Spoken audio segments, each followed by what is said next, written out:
Hello. तो previous video में हम लोग बात किए थे आइसोमॉर्फस फेज डायग्राम का। अब इस वीडियो में हम लोग डिस्कस करेंगे लीवर रूल या tie line rule.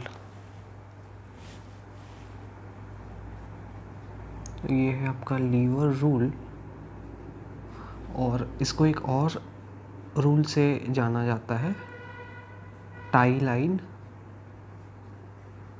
Rule, right. मतलब ये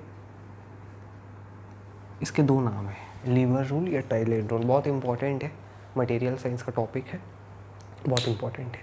तो प्रीवियस वीडियो में मैंने बात किया था आइसोमॉर्फस फेज डायग्राम का, और लीवर रूल या टाई लाइन रूल स्टार्ट करने से पहले मैंने आइसोमॉर्फस फेज डायग्राम इसलिए उसका वीडियो बनाया क्योंकि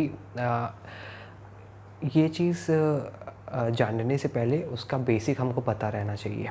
और उसमें भी कुछ वैसे ख़ास चीज़ था नहीं, जो थ्योरी थी वो कॉमन सेंस पे बेस्ड थी बेसिकली। और हमको पता है कि कोई एलॉय है या आइसोमॉर्फस सिस्टम है, तो मान लीजिए जैसे पहले वो इनिशियल स्टेज में सॉलिड फॉर्म में है, ठीक है।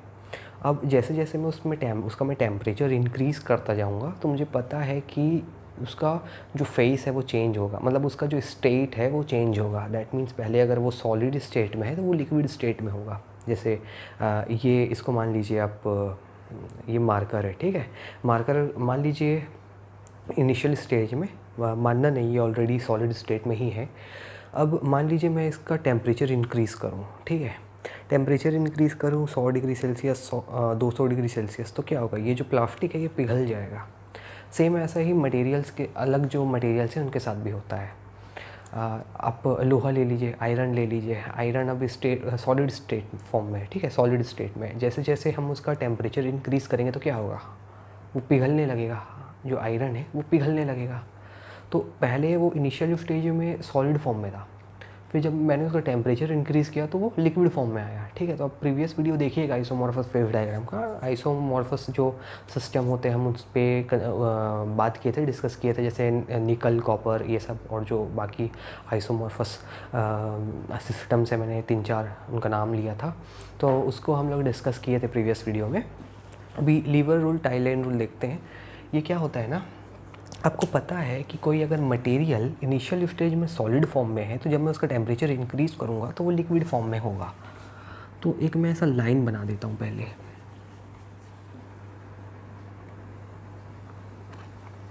ठीक है। और इस लाइन के इस पॉइंट पे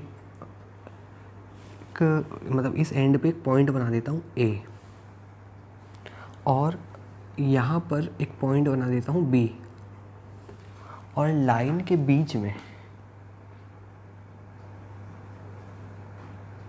कहीं पर एक पॉइंट बना देता हूँ C।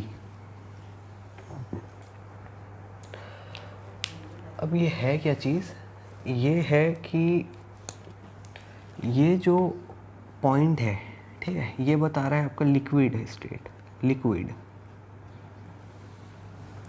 और ये जो पॉइंट है, पॉइंट B, ये है आपका सॉलिड स्टेट, ठीक है। और ये जो पॉइंट C है ये आपका बता रहा है लिक्विड प्लस सॉलिड। अभी एक्सप्लेन करता हूँ कि इसका मतलब क्या होता है। प्रीवियस वीडियो में मैंने आइसोमॉर्फस फेज डायग्राम डिस्कस किया था और आपको बताया था कि अगर कोई एक मटेरियल है, एलॉय मान लीजिए, ठीक है। आइसोमॉर्फस मटेरियल है, मतलब दो ऐसे कोई मटेरियल जिनका क्रिस्टलोग्राफी जो है वो सिमिलर रहेगा, सेम रहेगा, ठीक है। तो आपको पता है कि कोई ऐसा मटेरियल है, उसका इनिशियल स्टेज सॉलिड फॉर्म है, ठीक है। आपने उसका टेम्परेचर इंक्रीज़ किया, टेम्परेचर इंक्रीज़ करने के बाद क्या होगा, वो मोल्टन फॉर्म में बदलेगा। ये जो लाइन है ना, वो बेसिकली वही चीज़ बता रही है कि कोई एक मटेरियल है, वो मान लो पहले लिक्विड फॉर्म में, फिर धीरे धीरे धीरे धीरे वो सॉलिड हुआ, या वाइस वर्सा। पहले वो सॉलिड फॉर्म में था, धीरे धीरे धीरे धीरे आपने उसको टेम्परेचर इंक्रीज़ किया तो लिक्विड फॉर्म में बदल गया, ठीक है। आप इसको ऐसे समझो कि आपके पास एक आयरन है, आपने उसका क्या किया, टेम्परेचर इंक्रीज़ किया। तो पहले वो सॉलिड फॉर्म में था, 700, 800, 900, 1000, 1200, 1300, 1500 डिग्री सेल्सियस के बाद क्या होगा, जो आयरन है वो मेल्ट होने लगेगा। तो पहले वो सॉलिड फॉर्म में था, सॉलिड स्टेट में था, उसके बाद वो लिक्विड स्टेट में हो गया, मतलब मोल्टन स्टेट में हो गया। लेकिन बीच में कहीं पर एक ऐसा पॉइंट भी आया होगा जब वो सॉलिड भी रहा होगा और लिक्विड भी रहा होगा। अब यहाँ पर ध्यान से सुनिएगा, बात यहीं पे हमको करनी है, इसी चीज़ की करनी है। कोई एक मटेरियल है आपके पास सॉलिड फॉर्म पे, ठीक है, आपने उसका टेम्परेचर इंक्रीज़ किया, आपने हीट देना स्टार्ट किया, ये गर्म हुआ, तो ये क्या हुआ, सॉलिड स्टेट से लिक्विड स्टेट में बदला। तो आपको पता था कि इनिशियल स्टेट में भाई ये सॉलिड था, पिघलने के बाद वो लिक्विड बन गया। तो आप ये सोचिए कि बीच में कहीं पर एक ऐसा पॉइंट भी रहा होगा, एक ऐसा टेम्परेचर और एक ऐसा पॉइंट भी रहा होगा जब ये मटेरियल ना सॉलिड भी रहा होगा और लिक्विड भी रहा होगा, मतलब थोड़ा थोड़ा सॉलिड भी रहा होगा, थोड़ा थोड़ा लिक्विड भी रहा होगा, या सॉलिड से जस्ट लिक्विड बनना स्टार्ट हुआ होगा। तो उस पॉइंट को मैं बता रहा हूँ सी से, मतलब पहले सॉलिड था बाद में लिक्विड। अब इसका वाइसा वर्सा भी समझ सकते हैं। मान लीजिए मोल्टन मेटल है, पिघला हुआ मेटल है, मान लीजिए लोहा है आपका, तो वो किस फॉर्म में है, आपके लिक्विड फॉर्म में। अब जैसे वो ठंडा होता जाएगा, धीरे धीरे धीरे धीरे ठंडा होता जाएगा, आधे घंटे, पौन घंटे, 1 घंटा, 2 घंटा, जैसे जैसे समय होता जाएगा, जैसे जैसे टाइम बीतता जाएगा तो क्या हो जाएगा, जैसे जैसे वो ठंडा होता जाएगा तो वो क्या होगा, सॉलिड होता जाएगा। तो बीच में कहीं पर एक ऐसा पॉइंट रहेगा और एक ऐसा टेम्परेचर रहेगा जब वो थोड़ा थोड़ा लिक्विड भी रहेगा और थोड़ा थोड़ा सॉलिड भी रहेगा। तो हम लोग टाई लाइन रूल या लीवर रूल में यही चीज़ को डिस्कस करते हैं। बेसिकली इसमें हम लोग प्रपोर्शन स्टडी करते हैं कि किसी एक पर्टिकुलर पॉइंट पे, किसी पर्टिकुलर रीजन पे, किसी पर्टिकुलर टेम्परेचर पे आइसोमॉर्फस सिस्टम या एलॉय आपका कितना परसेंट सॉलिड है, कितना परसेंट लिक्विड है ना, या उसमें कितना परसेंट ए है, कितना परसेंट बी है, मतलब कितना परसेंट वो लिक्विड है, कितना परसेंट सॉलिड है। मान लीजिए जैसे ए पॉइंट पे ये 100% लिक्विड है, 100% लिक्विड, तो सॉलिड कितना परसेंट रहेगा, 0% सॉलिड। सॉलिड पे अगर मान लीजिए ये 100% सॉलिड है तो ये बी पे ये लिक्विड कितना परसेंट रहेगा, 0% लिक्विड।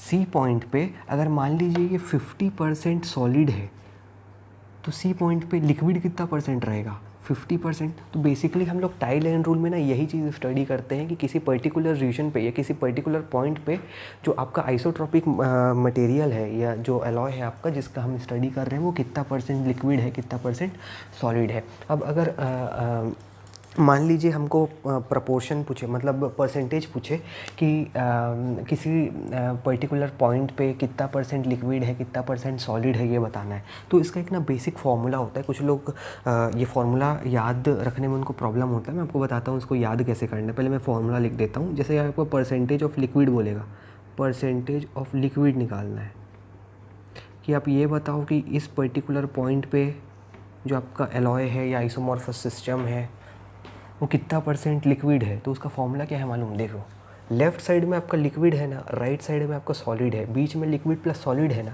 आपको परसेंटेज ऑफ लिक्विड निकालना है। क्या करिए, सॉलिड साइड को देखिए और सॉलिड अपॉन पूरा मल्टीप्लाइड बाई 100 कर दीजिए। मतलब लिख के बताता हूँ, सी बी, देखिए सॉलिड कहाँ से कहाँ तक है, सॉलिड बनना कहाँ से स्टार्ट हुआ, सी से। तो सॉलिड वाले रीजन को देखिए, सी बी अपॉन पूरा मल्टीप्लाइड बाई 100, मतलब सी बी अपॉन पूरा ए बी मल्टीप्लाइड बाई 100, आपका परसेंटेज ऑफ लिक्विड का फॉर्मूला आ गया। अब आपसे पूछेगा ना कि किसी पर्टिकुलर पॉइंट पे मुझे बताओ कि परसेंटेज ऑफ सॉलिड कितना है। तो परसेंटेज ऑफ सॉलिड कैसे निकालोगे, परसेंटेज ऑफ सॉलिड निकालना है। परसेंटेज ऑफ सॉलिड कैसे निकलेगा, देखिए लिक्विड निकालते समय हम सॉलिड को देखे थे, तो परसेंटेज ऑफ सॉलिड निकालते समय हम लिक्विड को देखेंगे। देखिए लिक्विड कहाँ से कहाँ तक था, लिक्विड आपका कहाँ से कहाँ तक था, ए से सी तक ही था ना, क्योंकि सी पॉइंट के बाद तो वो सॉलिड बनना स्टार्ट हुआ और लिक्विड बनना ख़त्म हो गया। तो आप आपसे पूछ रहे परसेंटेज ऑफ सॉलिड, तो आप क्या करना, लिक्विड को देखो, ए सी अपॉन पूरा मल्टीप्लाइड बाई 100, मतलब ए सी अपॉन पूरा ए बी मल्टीप्लाइड बाई 100। इसका क्या मतलब है, इसका ये मतलब है कि आप ये बताओ कि किसी पर्टिकुलर पॉइंट पे लिक्विड कितना है। तो लिक्विड कितना है जब वो सॉलिड बनना स्टार्ट हुआ, सी बी अपॉन पूरा मल्टीप्लाइड बाई 100, तो मुझे परसेंटेज ऑफ लिक्विड पता चल जाएगा। बताओ कि कितना परसेंट सॉलिड है किसी पर्टिकुलर पॉइंट पे, तो कैसे निकालेंगे, या किसी पर्टिकुलर टेम्परेचर पे कितना परसेंट सॉलिड है तो कैसे निकालेंगे। सॉलिड की बात कर रहे हैं ना, तो मतलब सॉलिड से पहले क्या था, वो लिक्विड था, तो लिक्विड कितना कहाँ से कहाँ तक, AC, तो AC अपॉन पूरा system, AC upon AB multiplied by 100। अब इसको याद करने का तरीका देखिए, बहुत सारे लोग ना इसमें कन्फ्यूज़न हो जाते हैं, मतलब मिक्सड अप कर देते हैं, percentage of solid, percentage of liquid, lever rule याद करके जाते हैं कि भैया A लिखना है, फिर C लिखना है, B C लिखना है, A B, फिर ऐसा C, ये वाला लिक्विड रहेगा, ये सॉलिड रहेगा, ये रहेगा लिक्विड प्लस सॉलिड रहेगा, परसेंटेज ऑफ लिक्विड होता है CB upon AB multiplied by 100, percentage of solid होता है AC upon AB multiplied by 100। देखिए याद करने की कोई ज़रूरत नहीं है, कॉन्सेप्ट समझिए, कॉमन सेंस। आपके पास एक कोई मटेरियल है, वो पहले सॉलिड फॉर्म में है, ठीक है, आपने गर्म किया, वो लिक्विड फॉर्म में हो गया, मतलब पिघल गया, ठीक है। अब इसका वाइस वर्सा समझिए, आपके पास कोई एक मटेरियल है, वो लिक्विड फॉर्म में, जैसे पिघला हुआ लोहा, वो पहले मोल्टन फॉर्म में है। अब जैसे जैसे आपने उसको ठंडा करना स्टार्ट किया, तो जैसे जैसे वो ठंडा होगा, 1 घंटा, 2 घंटा, 2.5 घंटा, 3 घंटा, जैसे जैसे वो ठंडा होता जाएगा, वो क्या होगा, वापस से सॉलिड बनेगा। सेम सॉलिड के साथ, पहले वो सॉलिड है, आपने जैसे जैसे उसको गर्म करना स्टार्ट किया, वो धीरे धीरे क्या होगा, मेल्ट होगा, मतलब लिक्विड फॉर्म में बदला। तो पहले लिक्विड था या सॉलिड था, या पहले सॉलिड था पहले लिक्विड था, बीच में कहीं पर एक ऐसा पॉइंट रहेगा जब वो लिक्विड भी रहेगा और सॉलिड भी रहेगा, ठीक है। तो टाई लाइन रूल या लीवर रूल ये बोल रहा है कि टाई लाइन रूल या लीवर रूल से मुझे ये पता चलता है कि किसी पर्टिकुलर पॉइंट पे या टेम्परेचर पे कोई आइसोमॉर्फस सिस्टम या आपका एलॉय कितना परसेंट लिक्विड था, कितना परसेंट सॉलिड था। तो अगर आपसे पूछेगा परसेंटेज ऑफ लिक्विड, तो आपको क्या करना है, सॉलिड अपॉन पूरा मल्टीप्लाइड बाई 100, ठीक है, percentage of liquid. Percentage of solid तो क्या करना है, लिक्विड अपॉन पूरा मल्टीप्लाइड बाई 100, मतलब परसेंटेज ऑफ सॉलिड हो गया, क्या हो गया, परसेंटेज ऑफ सॉलिड हो गया AC upon AB multiplied by 100, percentage of solid निकल जाएगा। परसेंटेज ऑफ लिक्विड निकालना है, तो क्या करिए, सॉलिड अपॉन पूरा मल्टीप्लाइड बाई 100, मतलब कि CB upon AB multiplied by 100, ठीक है। तो ये फॉर्मूला है, ठीक है, याद करने की ज़रूरत नहीं है, आप बस ऐसे ही समझिए कि परसेंटेज ऑफ लिक्विड निकालना है, मतलब सॉलिड को देखिए CB अपॉन AB, भाई L प्लस S क्या है, मतलब इस पर्टिकुलर पॉइंट पे क्या हुआ, लिक्विड भी था और सॉलिड भी है, मतलब इस पॉइंट के बाद से वो सॉलिड बनना स्टार्ट हुआ है ना, मतलब यहाँ तक तो ज़्यादा लिक्विड है और यहाँ पर ज़्यादा सॉलिड है, और यहाँ पर लिक्विड भी है सॉलिड भी है, तो मुझे परसेंटेज ऑफ सॉलिड निकालना है, मान लो। तो परसेंटेज ऑफ सॉलिड कैसे निकालूंगा, AC upon AB multiplied by 100, तो परसेंटेज ऑफ सॉलिड निकल जाएगा। अब अगर परसेंटेज ऑफ लिक्विड निकालना है, तो लिक्विड कहाँ से कहाँ तक था, मतलब A से C तक ज़्यादा लिक्विड था, यहाँ पे ज़्यादा सॉलिड था, तो परसेंटेज ऑफ लिक्विड कैसे निकलेगा, CB upon AB multiplied by 100। यही है लीवर रूल या टाई लाइन रूल। तो इसका बाद जो मैं वीडियो बनाऊंगा उसमें टाई लाइन रूल या लीवर रूल से 1-2 क्वेश्चंस करेंगे, जिससे लीवर रूल या टाई लाइन रूल का कंसेप्ट एकदम क्लियर हो जाएगा। Okay, so I hope I made my self clear. Thank you for watching.